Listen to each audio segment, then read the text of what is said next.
Hello বন্ধুরা, আপনারা সবাই কেমন আছেন? আশা করি সবাই ভালো আছেন। এখন দেখতে পাচ্ছ আমরা নৌকা নিয়ে পার হয়ে গেছি। তো এখন যাব, রাস্তার সাইডে কাজ চলছে সেটা দেখতে। তো আপনারা আমাদের সাথে থাকুন। আর আমাদের কি অবস্থা এবারের ফ্লাডে, দেখুন আমাদের রাস্তাও ডুবে যাচ্ছে জলের জন্য। এই পরিমাণ জল বাড়ছে, কাল তো পুরা এটা ডুবে যাবে। জল, অনেক জল বেড়ে গেছে। কি বলবো আপনাদেরকে, দেখুন আগে পিছনে সবখানে খালি জলই দেখতে পারবে, জল জল জল।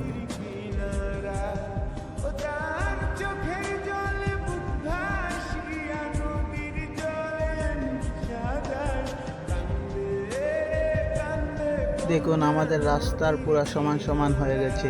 আজ রাত পার হইলেই জলে ভরে যাবে। তারপর